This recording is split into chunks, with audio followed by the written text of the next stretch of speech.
Bienvenidos, queridos, a la tercera clase de Arcanas Mayores de Introducción al Tarot.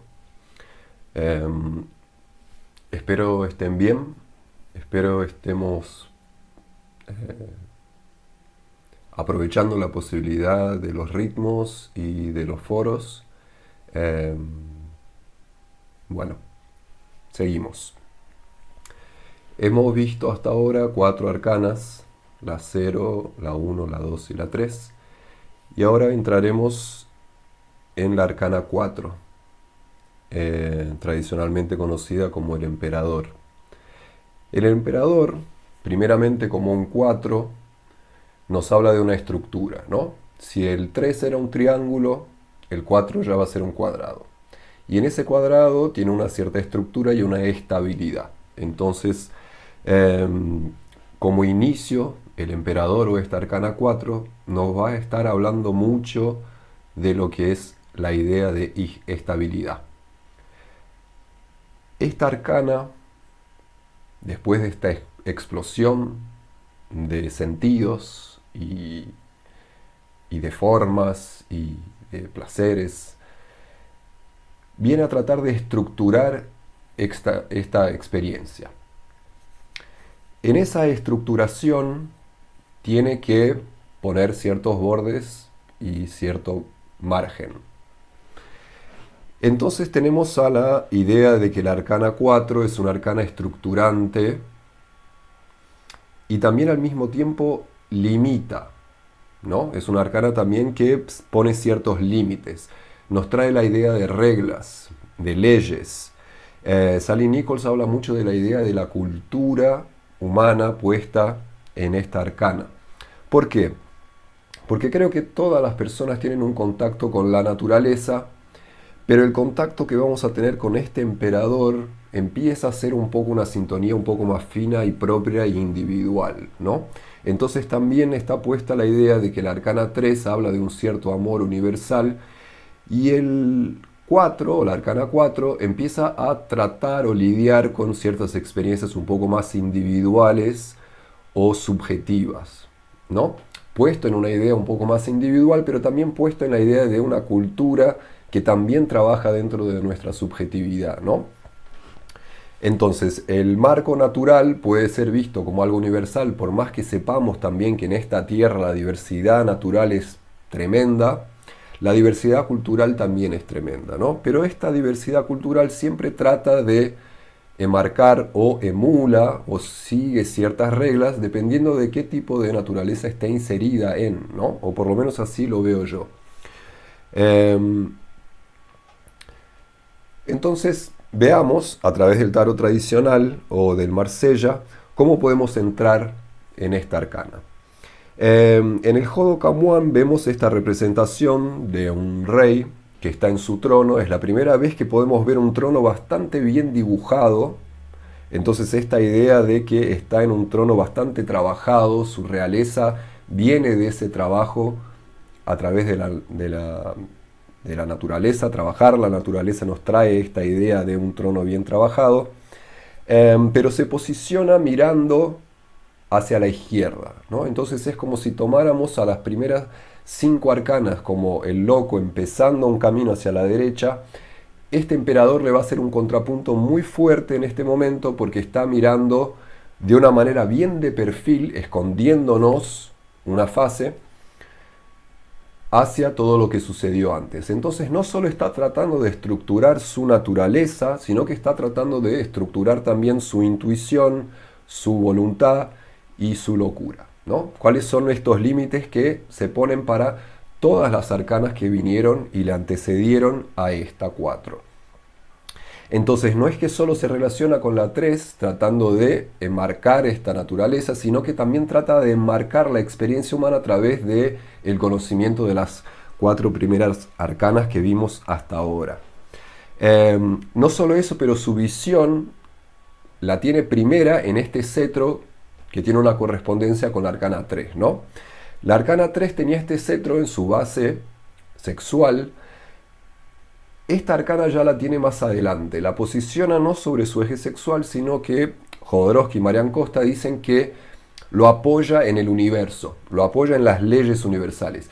Si vamos a tomar un paralelismo con el blanco, que yo les había hablado primero, que yo veía como una cierta poética en que la papisa es blanca, entonces este regente, este emperador, viene a poner la base de su conocimiento en esta intuición o en este mar de la inconsciencia colectiva, o por lo menos en el tarot, si lo podemos ver así, ¿no? En este blanco, que puede estar muy bien representando a la papisa, Jodorowsky y Marian Costa hablan más de una ley universal, que pone su base en las leyes universales. Esto con una mano, ¿no? Que la tiene mucho mayor que la otra mano, que sostiene un cinturón, que también habla de esa dualidad que el mago venía a traer con su cinta doble también, pero esta cinta que el emperador sujeta tiene una dualidad donde hay un cierto rebuscado en una de esas dualidades. A mí me pasa la idea de que el emperador está poniéndole énfasis en algo. Entonces no solo enmarca, sino que también sostiene y da potencia a una cierta idea, ¿no? Entonces ese enmarcamiento no solo limita, sino que también potencia alguna de las partes o algún tipo de la idea. Ese perfil también viene a hablarme a mí de que tiene una preferencia por algo de esta dualidad, empieza a tratar de potenciar el uno nuevamente, ¿no? Porque si tomamos el marsellés también tenemos una figura masculina de vuelta apareciendo acá, lo que nos hace un contrapunto directo con el mago del marsellés.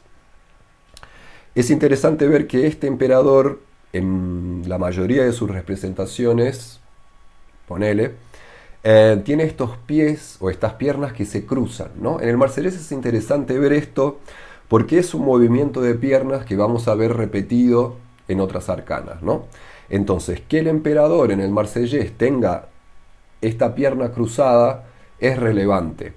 En el Jodo-Kamuan es relevante porque forma un cuadrado, este 4 que hacen las piernas del emperador forman un cuadrado y el brazo que tiene puesto sosteniendo su cinturón le forma un triángulo. Entonces tenemos una base que sería lo terrenal y tenemos un triángulo arriba que sería lo espiritual. Entonces de alguna manera este emperador todavía tiene una terrenalidad sosteniendo una espiritualidad, ¿no? El 4 también nos puede estar hablando de los 4 elementos, de lo que es terreno. Esta terrenalidad también se ve espejada porque tiene el mismo cetro de la emperatriz que era terrenal, entonces comparte esta terrenalidad. ¿Por qué? Porque el imperio de este emperador es la propia tierra en este momento, ¿no? Es un emperador bastante terrenal. ¿Qué otras cosas comparte con esta emperatriz del marsellés? El escudo. Pero mientras la emperatriz trata de nutrir, sosteniendo con el brazo el escudo, este emperador se sienta en el escudo, ¿no? Es como si estuviera superior a esta ave, y en esto podemos ver una cierta problemática puesta en el marsellés de Jodo-Kamuan, que la emperatriz está puesta como una fuerza nutritiva más horizontal, donde nutre, y el emperador ya usa esa fuerza femenina como base para su acción, ¿no? Entonces no es que él la trata a su fuerza femenina como algo que está ahí tratando de integrar, sino que la usa como asiento para poder estar ascendido en esta jerarquía. Porque obviamente cuando estamos tomando la idea de la emperatriz y el emperador, estamos hablando de ciertas jerarquías terrenales. Y en esas jerarquías, como la emperatriz era mater, el emperador es pater. La paternidad de las cosas, la paternidad de las ideas, la paternidad de la prole.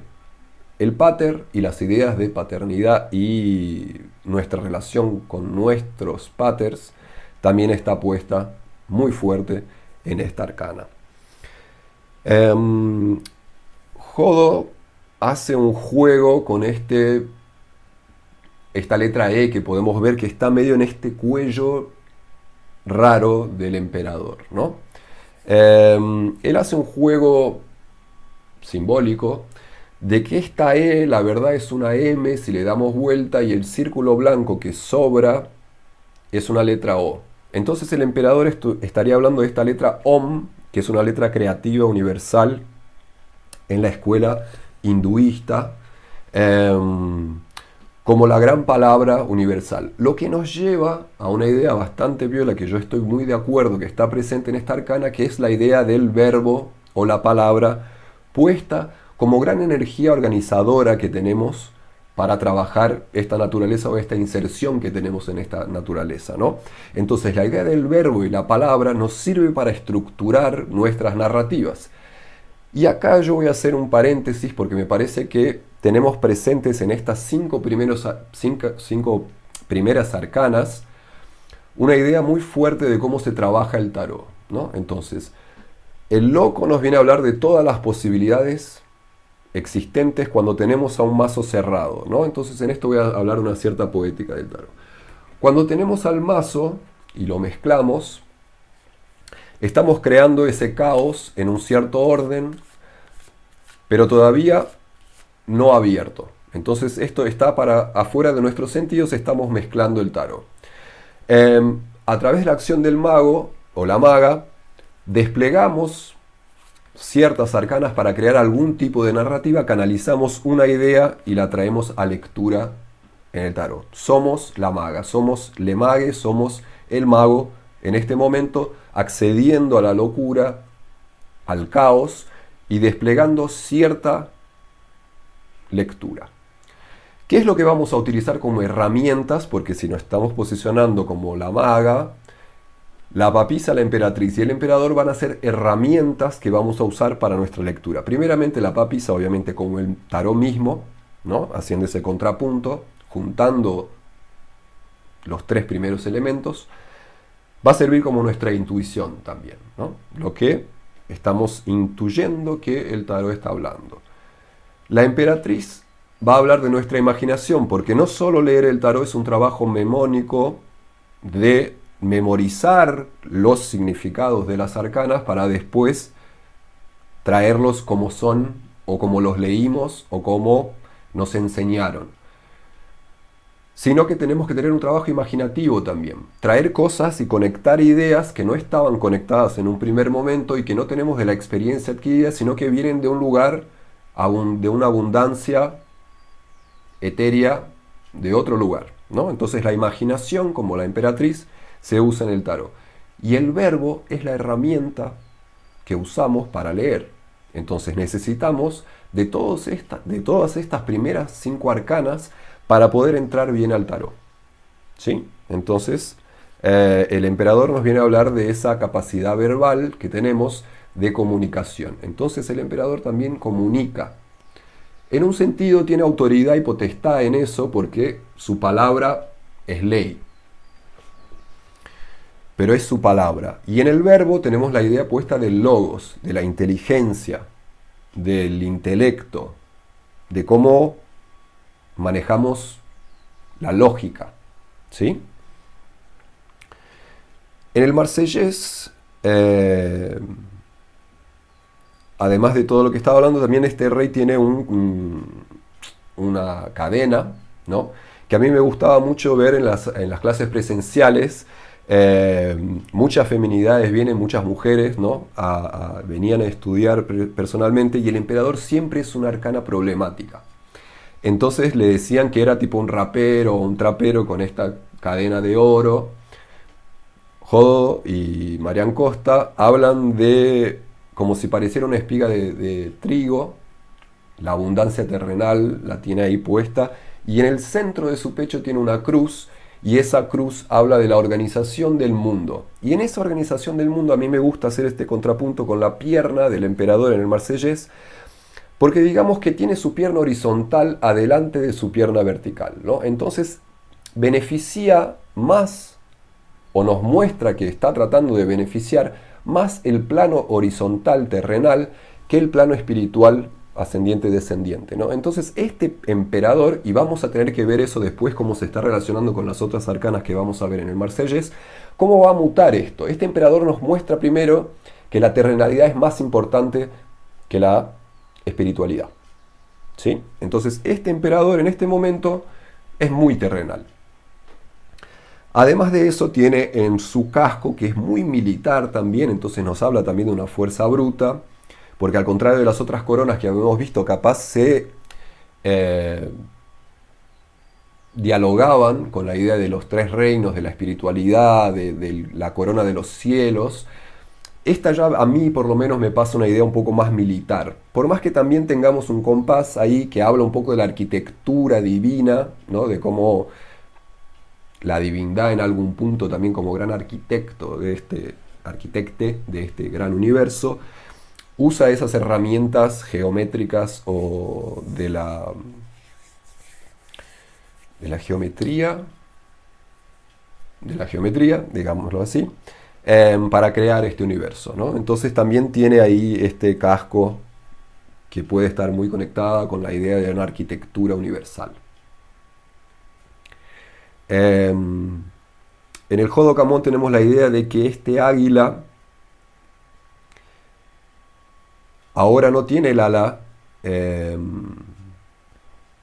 atrofiada como tenía la de la emperatriz, entonces puede emprender vuelo, pero al mismo tiempo es una paradoja porque el emperador está sentado adelante de este escudo, ¿no? Entonces lo que impide un poco este vuelo espiritual, muchas veces a mí me parece que sería no solo la cultura patriarcal, pero sino la cultura en donde estamos inseridos, muchas veces nos impide de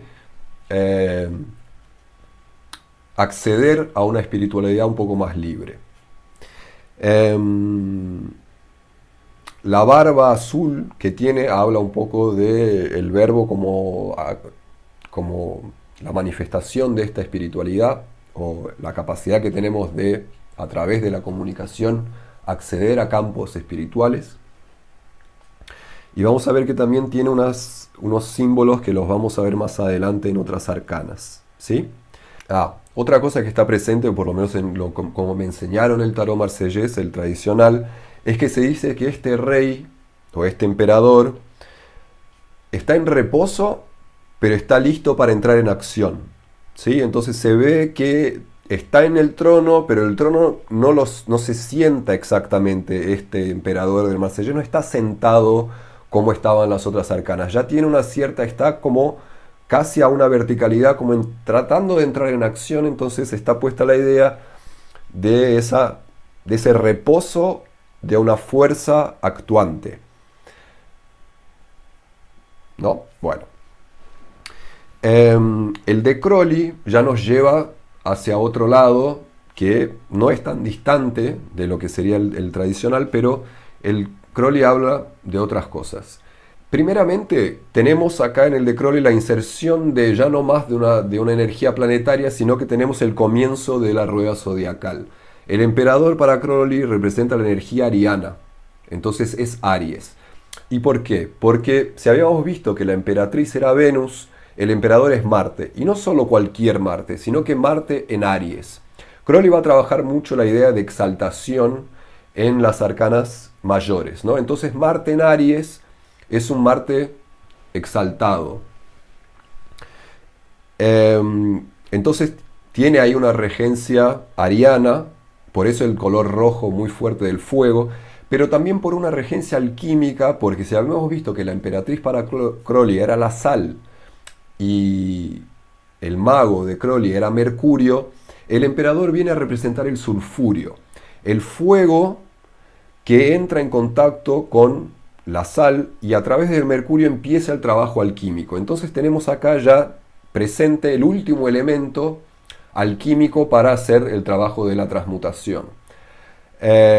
Marte con Venus también son como un matrimonio de las divindades de la guerra y el amor, ¿no? Entonces el amor universal viene a entrar en contacto con este regente bastante marciano que tiene como problemática mayor aprender a que los grandes regentes tienen que saber el valor del sacrificio, ¿sí? Entonces Crowley habla mucho de que este rey o este emperador tiene que aprender a entrar en contacto con esa energía venusina y que su regencia sea puesta primero a través de ese sacrificio personal, ¿sí? Entonces, para poder servir bien este regente tiene que saber rendirse. Y para eso tiene que sacrificarse. La idea del trabajo como un sacrificio. La idea del deber como una servidumbre. Y el rendir homenajes también como los rendimientos de la tierra misma. Son conceptos que muchas veces pueden parecer antagonistas, pero tienen ahí una raíz bastante próxima de cómo hay un equilibrio que está sugerida en esta arcana.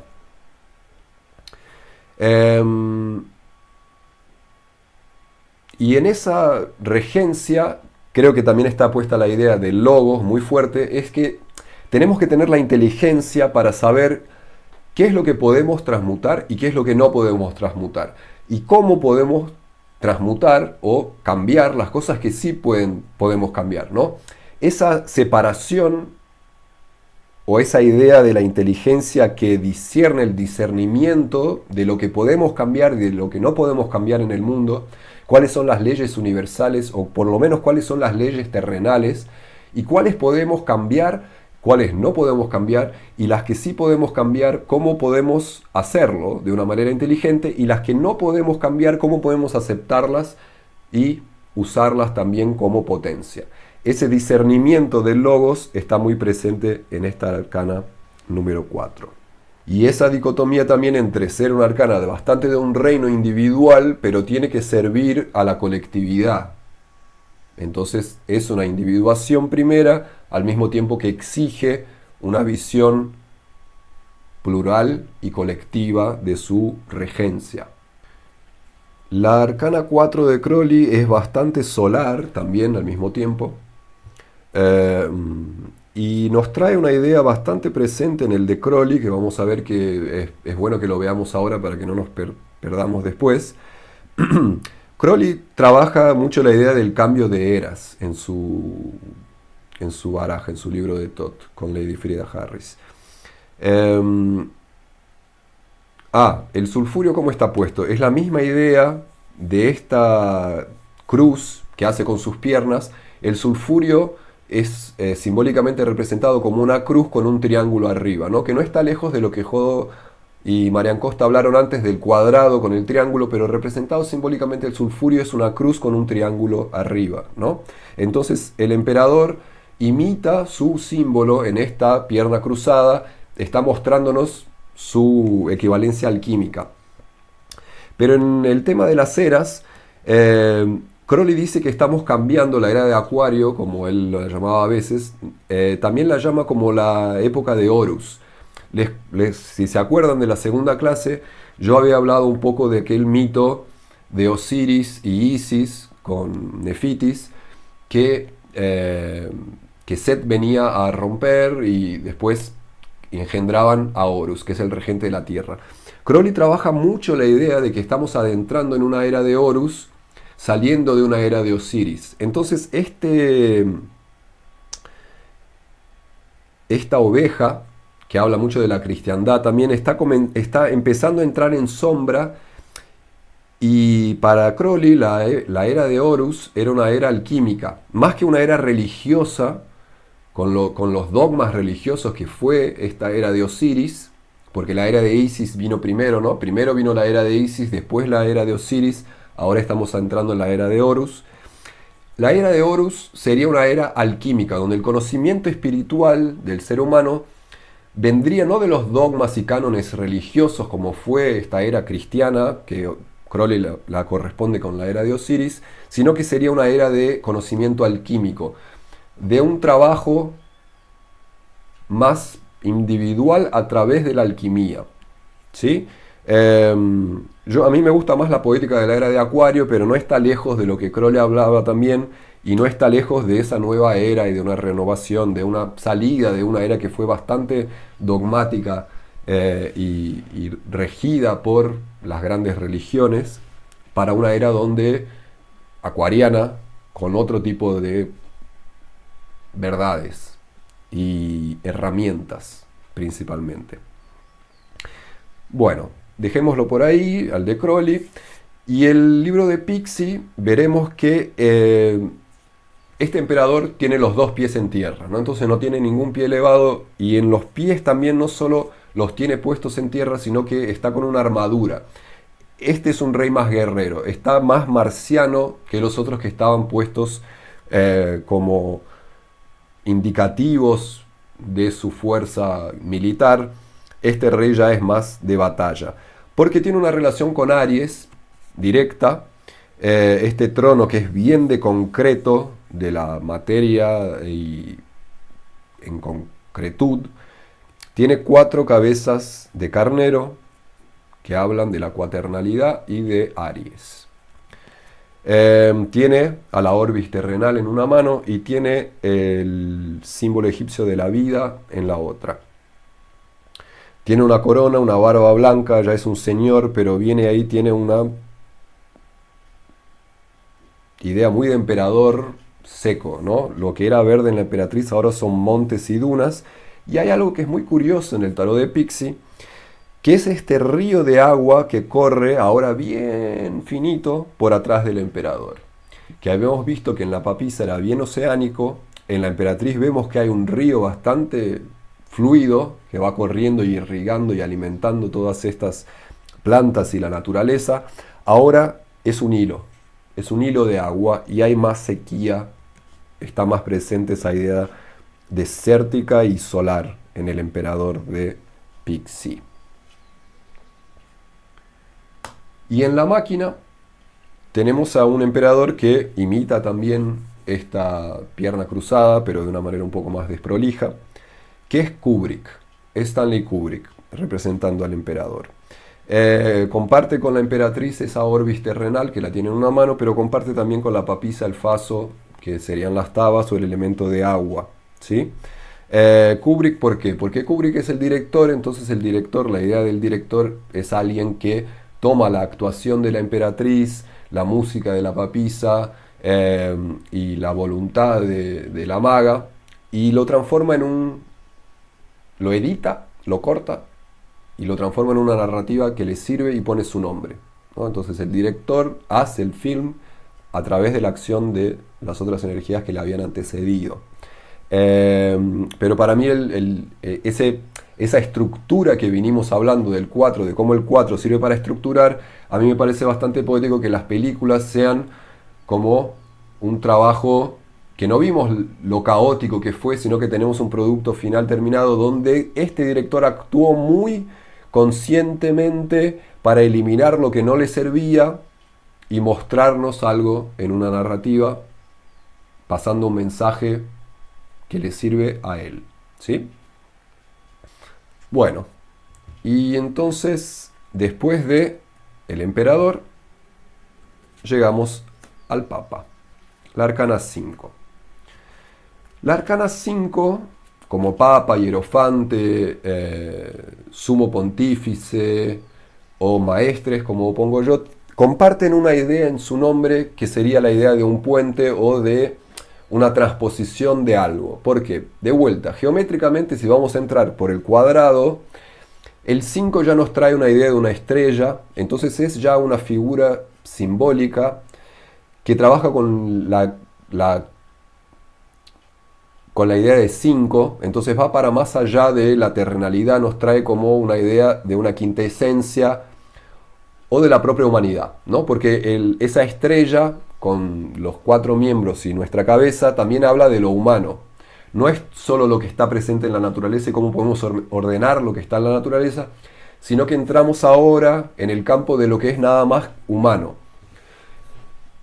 Problemáticas aparte, este Papa viene a hablarnos de esa quintesencia o de ese puente hacia lo que el ser humano puede superar de esta visión más natural y terrenal, ¿no? Es como el acceder a campos que son nada más que humanos, ¿sí? Podemos tomar ese campo humano como el único, porque a mí me parece que la cultura y la visión natural y nuestra locura y nuestra intuición son campos naturales, son campos humanos, son campos que solo accedemos las personas. Entonces nuestra experiencia subjetiva y compartida no deja nunca de ser una experiencia humana, ¿no? Por más que tengamos regresiones o progresiones y paralelismos y diferencias, estamos siempre trabajando lo humano, porque no tenemos como dejar de ser humanos. El Papa viene a hablarnos de un puente, ¿no? El pontífice. El puente hacia el más allá. Hace un puente vertical. Entonces trata de salir de esta terrenalidad y nos muestra nuestro espíritu, cómo acceder a nuestro espíritu, cómo entrar en ese campo que es humano, pero con el sentido de que solo los seres humanos tienen alma. Problemática también la idea, pero tomémosla con pinzas y digamos, bueno, esta es una figura que nos viene a mostrar cómo acceder a esa superioridad del espíritu. En el Marsellés de Jodo Camuán tenemos esta figura que, al contrario del emperador, ya no mira hacia el pasado o las arcanas que le sucedieron, sino que mira hacia el futuro, a las arcanas que le van a suceder, anteceder y suceder. Pero hay escuelas que dicen que la 4 y la 5 son representaciones de una misma energía, como hay escuelas que dicen que la 2 y la 3 también son representaciones de la misma energía. Si les gusta y les sirve, tómenla como, bueno, es una representación de una misma energía, capaz un poco marciana, capaz un poco patriarcal, capaz un poco masculina, capaz un poco del logos, del intelecto. Yo la tomo más así. A mí me parece que tienen la 4 y la 5 comparten algo que es el elemento aire. Entonces, para mí, los dos están muy cerca del verbo y cómo estructuramos primero el mundo natural y después cómo estructuramos el mundo celestial. Pero es todo un mambo mental.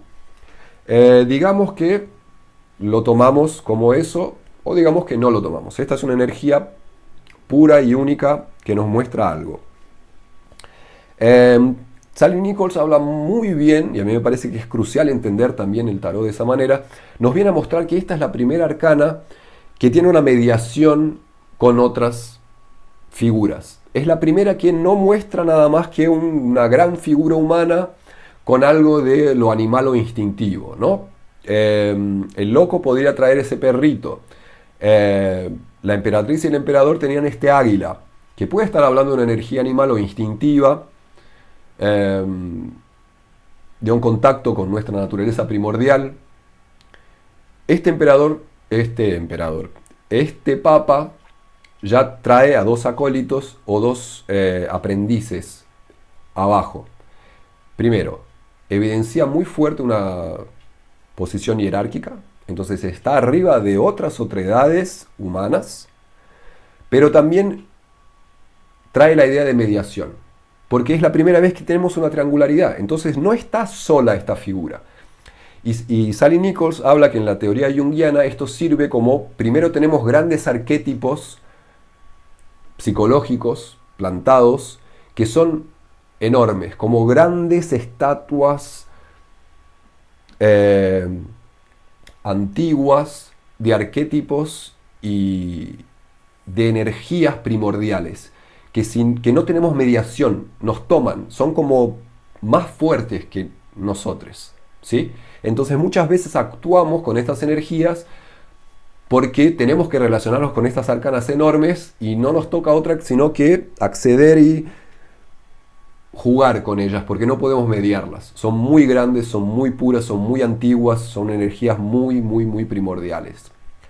Arquetípicamente, psicológicamente, ¿no? Y simbólicamente.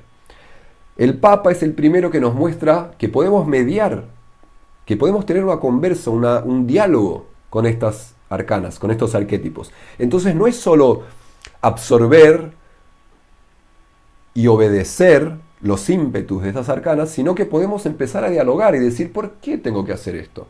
¿Por qué tengo que seguir esto? ¿Por qué estás estructurada de esta manera? ¿Qué es lo que me estás queriendo decir? Entonces, en este trabajo mediativo, Sally Nichols habla de esta arcana como la primera que permite una mediación. Entonces hay un diálogo y arranca el diálogo.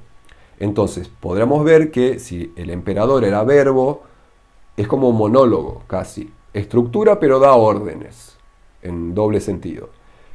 Este papa viene a traer un diálogo, o por lo menos intenta poner un diálogo, ¿no? Porque no creo que sea también el fuerte de la iglesia como está puesta acá como institución, porque el Papa también nos viene a hablar de lo institucionalizado como iglesia, como mandante de esta iglesia, nos viene a hablar de la institución, de la naturaleza, y ahí tenemos la naturaleza, la cultura y la cultura institucionalizada. Cómo estas leyes, que pueden en algún momento muy bien ser verbales y un conocimiento verbal y oral que había sido pasado de generación en generación, gana una énfasis institucional, y por eso también al Papa muchas veces lo vemos como una figura eclesiástica, pero no solo, puede ser una figura universitaria, de un maestro universitario o de alguien que nos enseña una labor que puede ser muy manual, pero es una inserción en algún tipo de conocimiento histórico e institucionalizado. ¿Sí? ¿Qué es lo que vemos en esta figura entonces del Hodokan One? De vuelta, una masculinidad bastante vieja, por su barba, por sus pelos, que mira hacia allá, que mira también a su cetro de poder, pero este cetro no es un cetro, sino que es, digámosle cetro, pero es como una cruz, ¿no? Es como un cetro ceremonial, que tiene 3 niveles, que puede estar hablando del cuerpo en sus 3 niveles, como puede estar hablando de los 3 niveles del submundo, el terrenal y el celestial, ¿no? Entonces, al contrario de la papisa, que coronaba, entonces tenía entendimiento, este papa lo tiene en su mano, entonces dice que tiene poder sobre estos 3 reinos. Carga la misma corona que la papisa, diferente pero semejante, con el mismo aviso. Atrás ya vemos que lo que estaba insinuado en la papisa de que era un templo, acá vemos a las columnas del Papa puestas. Y atrás tiene algo que puede ser una escalera, como puede ser muy bien una reja, ¿no? Entonces, capaz que te permite acceder a un conocimiento que te eleva, como capaz también te impide de que accedas a cualquier tipo de conocimiento que pueda ayudarte. Entonces en la figura del Papa está puesta esa idea también de esa lógica institucional que permite o no que accedas. Entonces accedes si estás de acuerdo con ciertas leyes institucionales. Podés acceder al conocimiento si subyugás tu individualidad en favor de una pluralidad institucional, social, o de una sociedad secreta, porque para Crowley vamos a ver que está muy presente esa idea de la sociedad secreta puesta acá. Este Papa tiene un guante azul y una mano sin guante, las dos inscritas con una cruz, que habla un poco de esa dualidad entre esta persona encarna una figura que excede a su individualidad. Está hablando por la institución, trae un mensaje y su poder deviene de esta institución. No es que es una persona individual, no es un héroe, sino que es una representación institucional de un mensaje que depende de otras cosas que no de esta persona. Independe de su individualidad. Habla de otras cosas que vinieron antes que él, las está repitiendo. Pero al mismo tiempo con una carnalidad. Entonces hace ese equilibrio entre esas dos polaridades. Se habla también de, a mí me gusta, esto no está escrito, pero a mí me gusta que tenga al pelo blanco lo tenga atado y su barba sea azul. Para mí eso habla un poco de la misma dicotomía de que su experiencia personal, por más experiente personalmente que sea, ¿no? Como un viejo que tiene los pelos blancos, se los ata, porque no va a hablar de su experiencia, sino que va a estar hablando a través del espíritu institucional. Va a hablar no de su experiencia personal, sino que habla de un lugar más espiritual. También hay en el Hodokan One tenemos una paradoja que los labios de este Papa están sellados al mismo tiempo. Entonces guarda secreto. Está presente esa dicotomía de que el Papa también no nos cuenta todo. Y a mí me gusta que mi maestra Karen Díaz, cuando veía al Papa, al toque sacaba mentira. No, alguien te está mintiendo. Hay alguien que nos está escondiendo, que te está escondiendo la verdad. El Papa visto como alguien que no trae todo el conocimiento y te lo da, sino que se lo guarda para poder manejar ese cierto poder. Y esa cierta mentira, esa narrativa donde, bueno, yo para que cuente mi historia tengo que entrar por acá. Se dice que estos acólitos o estos estudiantes, hay uno que está parado en la verdad y otro en la mentira, ¿no? El de la derecha está parado en la verdad y el de la izquierda en la mentira. Y ahí yo no entendí muy bien porque en el libro de Jodo y Marián Costa hacen una pirueta donde la izquierda en este momento, que antes habían dicho que era la vía lunar, lo ponen como la vía seca y la derecha la ponen como la lunar en este momento. A mí me confundió un cacho. A mí no me parece también que están en lugares de error o no error, o en la correctud, en la righteousness, eh, sino que creo que está puesta la idea también del buen discípulo y el mal discípulo, ¿sí? La rebeldía y el acatar lo que los maestres nos dicen, ¿no? Y hay una dicotomía puesta entre eso. Hay que superar a los maestres, ¿no? Tenemos que superar, no podemos estar que accedemos hacia algo con esta arcana, pero para superarla tenemos que dejarla. Entonces es un trabajo dicotómico que tiene este papa o esta arcana de presentarnos con un cierto límite para que podamos superarlo. O por lo menos lo veo yo así. Entonces el buen y mal discípulo, hay muchas parábolas puestas también en eso, que no es tan claro como quien sigue como oveja a su pastor, capaz no está aprendiendo nada. Bueno, ¿qué es lo que Crowley nos puede contar de esta arcana? Obviamente Crowley le hace una inserción muy muy fuerte con el trabajo esotérico y la presencia del maestro esotérico, de la logía masón y de cómo la Golden Dawn era una sociedad cerrada y secreta. Entonces la figura del hierofante, que es aquel que detiene los secretos esotéricos, es muy fuerte. Entonces se inciden muchos, creo que White también lo vamos a ver, se ponen como esta figura. Entonces se enmarcan en el tarot y en sus tarots a través de esta arcana, ¿no? Entonces, si yo tuviera que decidir qué arcana soy y pudiera hacer un mazo donde me pongo a mí, ¿dónde me pongo? Entonces Crowley y White decidieron que se inserían en esta arcana. Les grandes maestres de la esotería. Pero de vuelta, en el de Crowley vamos a ver que tenemos la idea puesta de los aeones, de las eras, porque este hierofante tiene un cetro donde esta tríade no es una tríade mundana, sino que es una tríade universal. Está de vuelta puesto, cuando veamos al de Crowley y vemos esta tríade, es Isis, Osiris y Horus trabajando eónicamente. Hay un hexagrama energético puesto que nos habla de lo macro. Después tenemos a una estrella de 5 puntas que habla de lo humano, puesto invertido, como tocando tierra, aterrándose a través de la acción de este hierofante. Y después tenemos adentro, en el pecho de este hierofante, una estrella ahora puesta cabeza arriba, donde vemos a esta niñez que representa a Horus o la era que está empezando.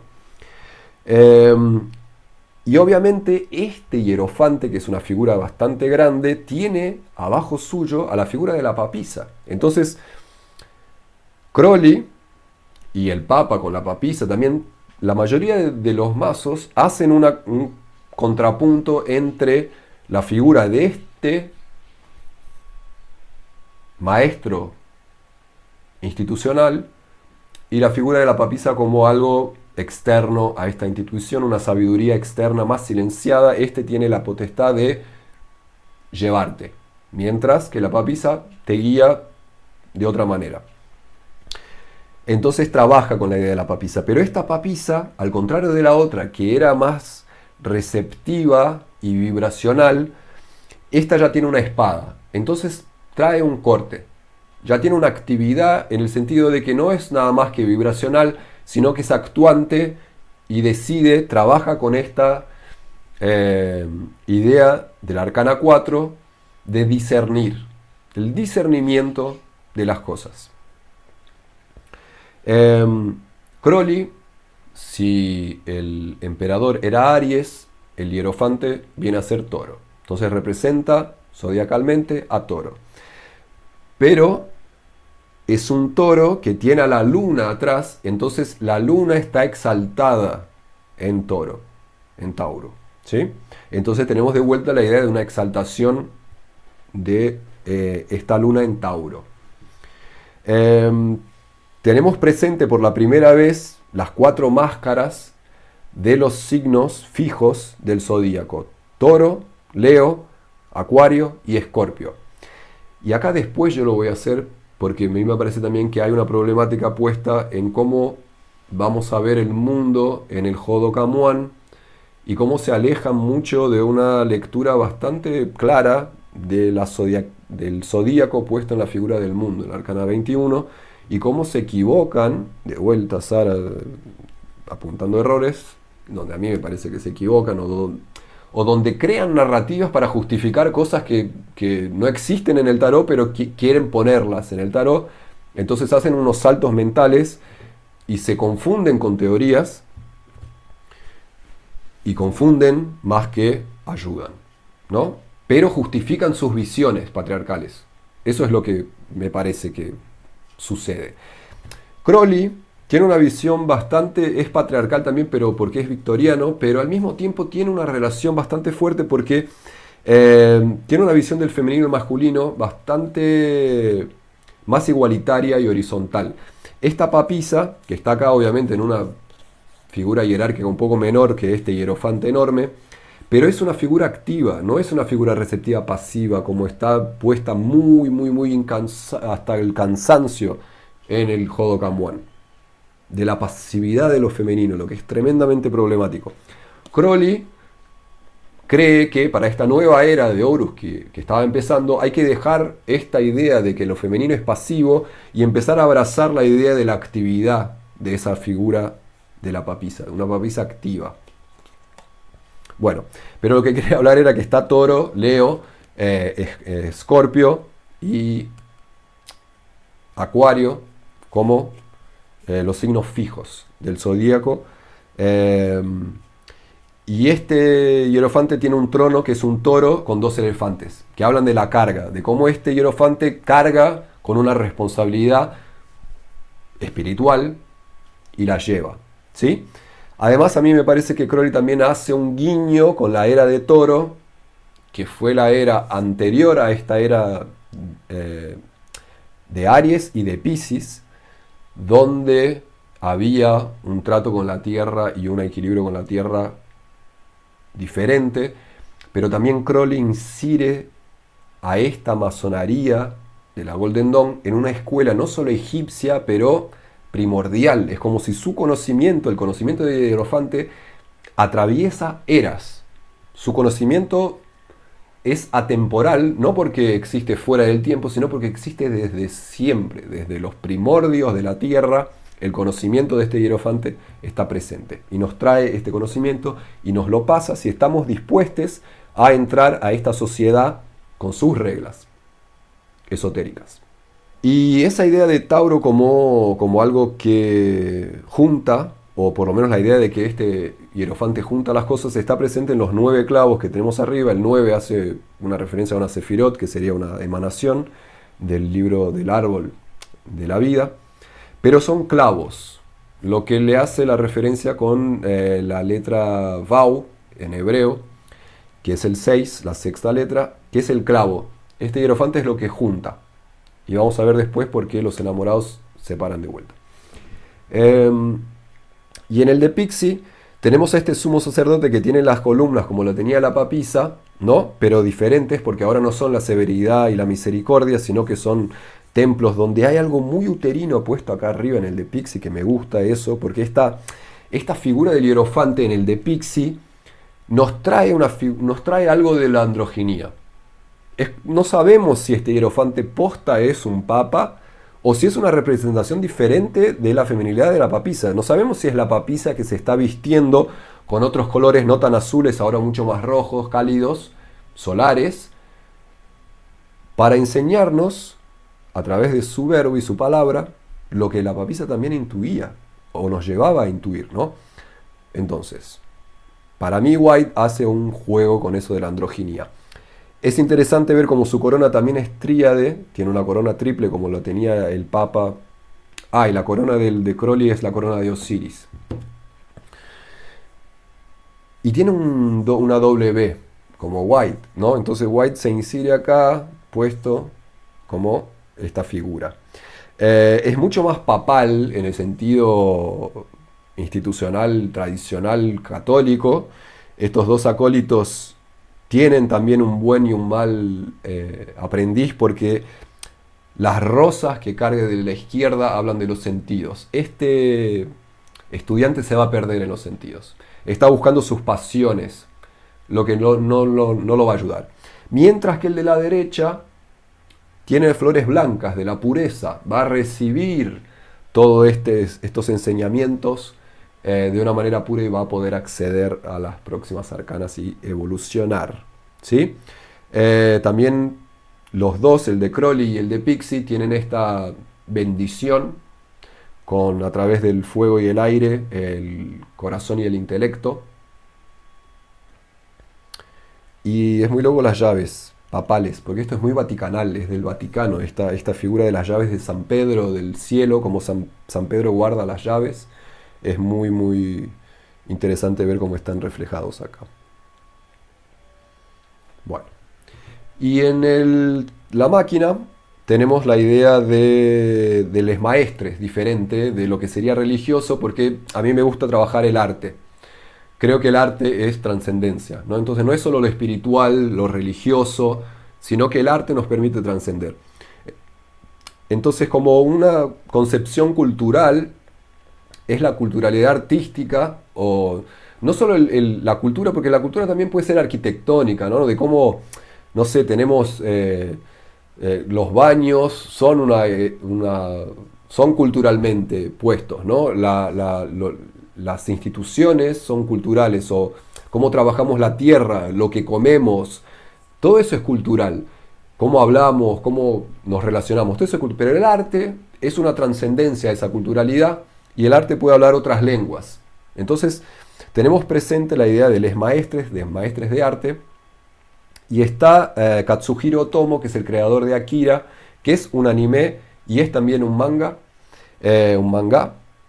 que él dibujó y él hizo la película. Si no la conocen, les recomiendo, porque creo que se entiende mucho de por qué está esta presencia acá en comparación con El Emperador de Kubrick, por qué está Otomo como maestres. Es como si fuera una trascendencia posta, es como llevar el trabajo de este arte un paso más cerca del cielo. Y al mismo tiempo la idea de que estos maestres también nos ponen una cierta vara, ¿no? Entonces, en un ámbito bastante personal, para explicar a los maestres, yo cuando venía de mi infancia siempre dibujé y tenía un cierto parámetro, porque conocía los cómics, conocía los libros infantiles, conocía la tele, tenía unos ciertos animes puestos ahí en mi biblioteca personal, y pensaba que me iba bien, que yo era re zafa, que iba a poder dibujar, que me iba a poder entrar en toda esta escuela del dibujo sin muchos problemas, sin mucha dificultad. Tenía un don, tenía todas esas ideas que nos inculcan, ¿no? Y cuando me topé con el trabajo de esta persona, me voló la cabeza. Era como me dijo, mira, todo lo que vos viste hasta ahora en este momento, olvídate. Toda la vara que vos habías dicho, mirá, bueno, para ser dibujante, acá está, me la puso al cielo.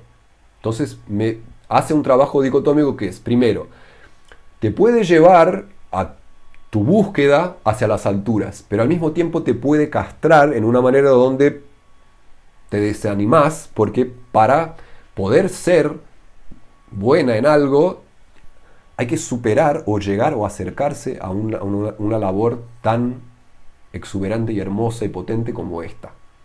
Es el contacto, para mí es el contacto con obras, que pueden ser de cualquier cosa que tengamos interés, que nos vuelan la cabeza y nos ponen la vara mucho más arriba de lo que teníamos antes.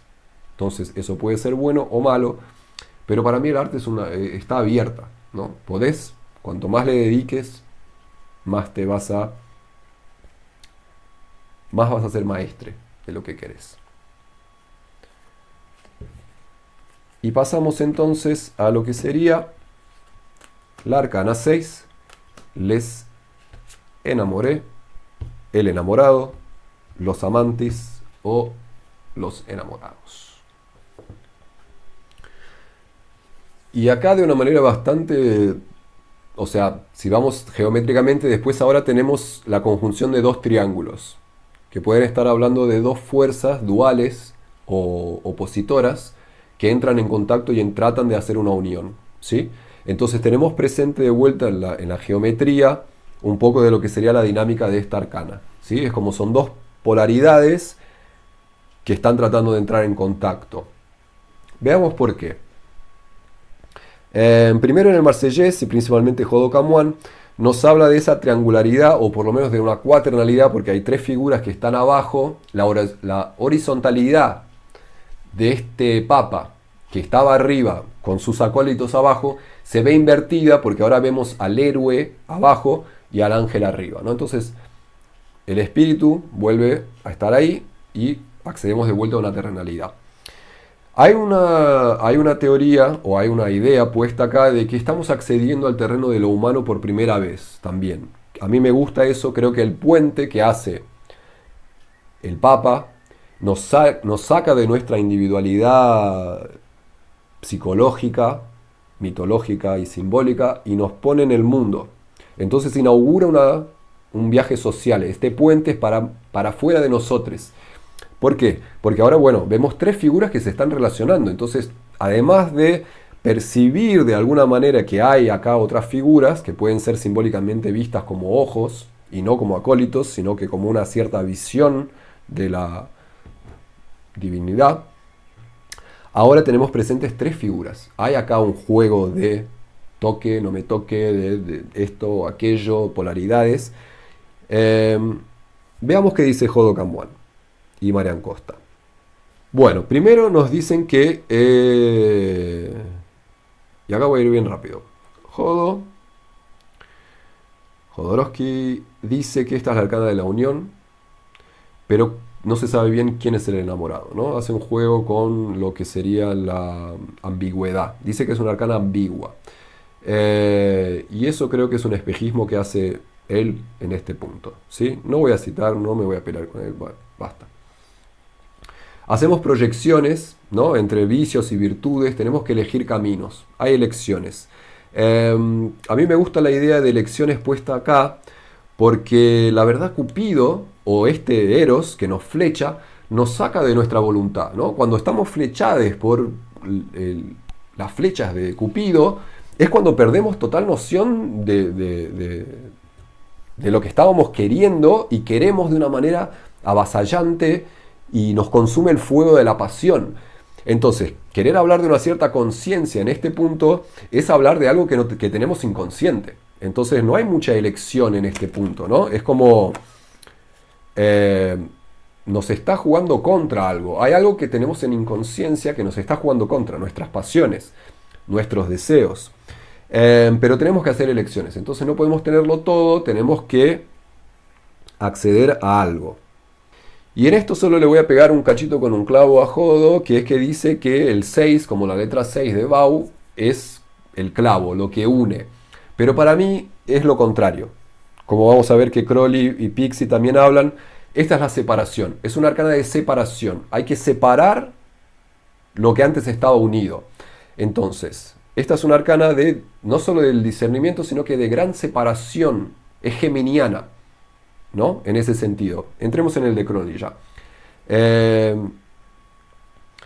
geminiana. Y volvamos un poco al Marsellés. Los opuestos, lo invernal, la madre con la amante, la novia, el héroe en el medio, con las polaridades, toda esa ambigüedad es la polaridad de lo separado, de cómo tenemos que separar para poder entender. Y la pluralidad de ideas es muy Géminis. Entonces Crowley nos habla de Géminis en su arcana 6, los enamorados. Pero también nos habla del casamiento alquímico y de cómo empezamos a transmutar acá la materia. Es el primer trabajo de solvencia. El solve, en el trabajo alquímico de solver primero, significa la disolución de lo que tenemos para poder librarlo de impurezas. Entonces el trabajo alquímico empieza con esa idea de que lo que tenemos como materia prima nuestra, primero vamos a tener que romperla y separarla para ver qué es lo que nos sirve, qué es lo que no nos sirve, qué es lo que posta nos potencia y qué es lo que no nos potencia y qué vamos a hacer con esas impurezas o purezas. Pero el separar es el primer punto para poder entendernos y potenciarnos y transmutarnos. Entonces en este punto Géminis separa. Discernimiento. Esto es esto, esto es esto. No jerárquico, pero ¿cuáles son todas mis posibilidades? ¿Sí? Separando. Polarizando, dualizando. Entonces tenemos la idea dual de vuelta muy presente, puesta acá, que habíamos visto con el mago. Y acá, no sé, me bajó algo muy geminiano porque me estoy yendo por las ramas, ¿no? Agarro un poco el de Pixie para hablarles de cómo este ángel Rafael se dice, o por lo menos está en algún punto entendido, que es el ángel de la supraconciencia que está ahí bendiciendo a nuestra inconsciencia femenina y a nuestra conciencia masculina. Terriblemente problemático. A mí me gusta más verla como la idea de la expulsión de Adán y Eva del jardín del Edén. Se termina una época de inocencia. Entonces, ¿por qué es un inicio de un camino social? O el inicio de un camino o una bifurcación, la Arcana 6. Porque dejamos el jardín de la ignorancia que el loco podría haber estado emanando con su energía y diciendo, bueno, tenés una cierta inocencia hasta ahora, ahora no, nos tenemos que hacer cargo de las consecuencias de nuestras acciones. Y para eso vamos a ser expulsados de un jardín donde todo se nos daba porque sí, porque éramos infantes. Ahora vamos a emprender nuestro camino de crecimiento. Y el camino alquímico también habla de eso. Entonces tenés que empezar a fijarte en vos y cuáles son tus contradicciones y tus impurezas, tus puntos débiles, para poder crecer. No puedes estar siempre laburando energías de arcanas tremendas donde todo es puro, todo es amor universal, todo es masculino, todo es femenino, y empezar a ver a dónde están esas energías que se conectan o se disocian, ¿no? Pero la idea de que este ángel viene a guardar y a expulsarnos de un lugar de inocencia para poder crecer es la gran metáfora puesta en las religiones judaicas y monoteístas, ahí de Oriente Medio, de que esa expulsión del paraíso, y esto lo podemos ver también muy patriarcal como culpa de Eva o como mérito de Eva, porque es ella, como gran matriarca que desobedeció las leyes patriarcales, nos permitió acceder a nuestra conciencia. Vivíamos en el jardín de Edén, en un lugar donde no nos faltaba nada. Éramos como vegetales. Básicamente niñes que viven bajo la tutela de alguien que no quiere que crezcamos, que no nos quiere ver emancipados, que no nos quiere ver libres, que nos quiere ver en un caldo uterino para siempre, por una eternidad. Entonces, qué bueno que esta serpiente, a través de la metáfora de Lucifer también, vino a insinuarle a esta Eva que tuvo el coraje de comer la manzana para poder liberarse de este yugo opresor de un Dios patriarcal que no quería que nadie creciera, manteniéndonos ignorantes de sus propias contradicciones también, ¿no? Porque eso también es salir del Edén, es decir, tipo, bueno, mi pater me castiga, no es que me cuida, también me puede castigar, tiene sus contradicciones, no es que quiere mi bien, y ahí podemos entrar en, bueno, castigo porque te amo, bla, ¿no? O sea, no es tan blanco y negro como lo habían pintado. Y vivir en el paraíso es cosa de niñes. Adultos tienen que manejar la dualidad, la dicotomía, la ambigüedad y la paradoja y la contradicción que es el mundo material. Entonces yo la veo más como una metáfora de esa expulsión, más que como un ángel que guarda, lo veo más como un ángel que expulsa. Porque creo que ahí está la potencia de esta arcana. Salimos de una ignorancia, tenemos que decidir, tenemos que ver el mundo con nuestros propios ojos. Crowley hace un juego muy loco. Tiene el eremita, veamos que tiene el eremita puesto acá. Entonces la arcana 9 se hace presente acá como alguien que es que trae el trabajo de la papisa encarnado, Cupido. Y Crowley tiene una frase que él cuñó que es muy buena, que es que el amor es la ley, amar bajo voluntad. Entonces esta flecha de Cupido, que está ciego, es nuestra voluntad de unir, es nuestra voluntad de unión, pero por ahora es voluntad, no es la unión. Posta que acá no hay unión, acá hay intento de unión, que no se hace posible, no podemos unirnos en un camino, que estamos viendo un camino que va hasta la arcana 21 y de repente en la 6 llegamos a esta totalidad de la dualidad junta. No puede ser, esto es un intento de este camino unificado. ¿Y cómo empezamos ese camino de unificación? Separándonos. El amor es la ley. Amor bajo voluntad. Crowley. Y en la máquina tenemos al Desenamore, que son, y esto lo voy a tirar bastante por arriba, son Milli Vanilli y Vanilla Ice. Milli Vanilli eran un grupo de los 90 que ganaron varios premios, pero hacían playback. Nunca, no sabían cantar. Era un grupo que mentía. Ponele, porque todo el showbiz es mentira, pero estas personas las sufrieron porque se desenmascaró que mentían, ¿no? Entonces la Arcana 6 también como unos caminos de discernir lo que es mentira y verdad, pero bien puesta en esa idea de que nos van a vender algo, cuando entramos en esta sociedad, nos van a vender alguna idea de unidad o alguna idea de un camino que ya está puesto. Y cómo tenemos que discernir. ¿Sí? La idea de la propaganda está con la tele, pero bueno, me quedo por acá.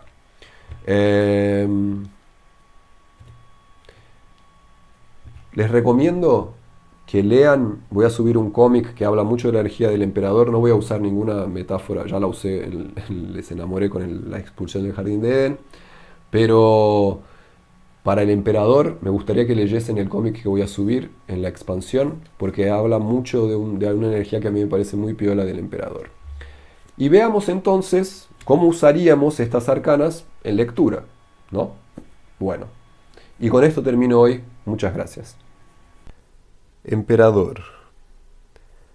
Firmeza, decisión, poder de realización, voluntad, capacidad para ejecutar, energía perseverante, constante, búsqueda de estabilidad, obstinación, hostilidad, oposición tensa y prolongada, tendencia al autoritarismo y a la autodestrucción, protección o desamparo, facilidad para conseguir bienes materiales, cuestiones paternas presentes con esta arcana.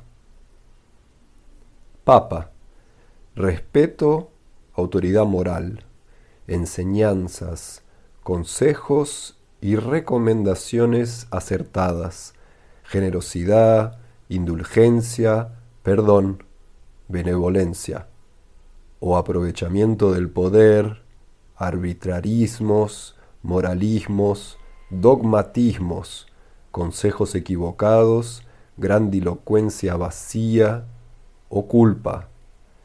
Puede estar hablando de un matrimonio que se avecina o de estudios que empiezan. Los enamorados, decisión irrebatible entre dos opuestos, el libre albedrío. Romper con ataduras pasadas, sentimiento arraigado, afectos, deliberaciones a punto de clarificarse, caminos a punto de emprenderse, aventuras, vacilación o falta de resolución, pruebas, dudas, seducciones, tentaciones a las que hay que caer, debilidades morales, libertinajes, triangulaciones relacionales y amorosas, traiciones, aventuras sentimentales para más allá de la racionalidad, deseo como camino para ir más allá del bien y del mal, o si no, estancamiento.